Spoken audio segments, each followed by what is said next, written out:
में आ रही है।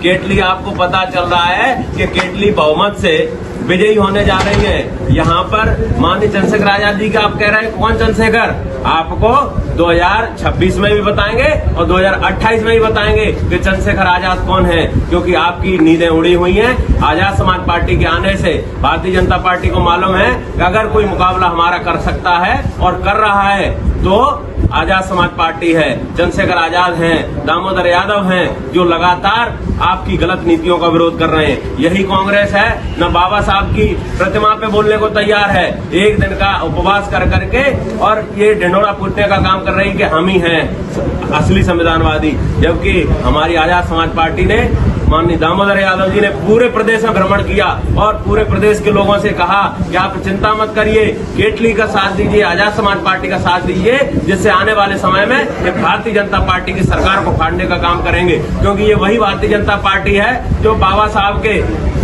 साहब के संविधान को खत्म करना चाहती है। ये वही बीजेपी है जो बाबा साहब की प्रतिमा ग्वालियर हाईकोर्ट में नहीं लगने दे रही, उसका साथ कांग्रेस देने का काम कर रही है। और ये वही कांग्रेस है जो लगातार भारतीय जनता पार्टी गलत नीतियों का विरोध नहीं कर पाती है, जबकि मौन रह करके आज तो जीतू पटवारी जी हरी तौलिया नीली तौलिया डाल करके और जय भीम का नारा लगा रहे हैं। असलियत अगर जय भीम का नारा अगर आप लगाओगे, लोगों के दिल में जगह बनाओगे, तो निश्चित रूप से सिर्फ और सिर्फ वो आजाद समाज पार्टी है।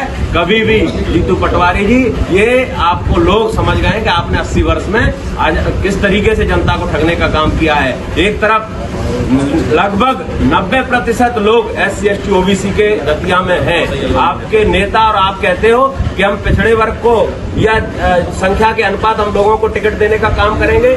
एक तरफ थे सामंतशाही, एक तरफ थे मनुवादी आशुतोष तिवारी, तो आपको सामंतशाही क्यों लाने की जरूरत पड़ गई? आप किसी पिछड़े वर्ग को, अगर पिछड़े वर्ग के, दलित वर्ग के अगर आप वास्तविक हितैषी थे तो पिछड़े वर्ग को वोट टिकट देते। वही हमारे एक बहुजन समाज के साथी ने आपसे कहा था कि क्यों पिछड़े वर्ग में कोई आपके पास कोई कार्यकर्ता नहीं था जिसको आप टिकट नहीं दे सकते थे, लेकिन आपकी सोच आज भी सामंतशाही है। उसका विरोध हमारे दलित समाज के लोग, पिछड़े समाज के लोग, अल्पसंख्यक समाज के लोग देने का काम करेंगे कि जब भी अन्याय और अत्याचार होता है तो आजाद समाज पार्टी मजबूती से लोगों के साथ खड़ी हुई है। और यही कांग्रेस भारतीय जनता पार्टी की असलियत में जो है बी टीम है। क्यों?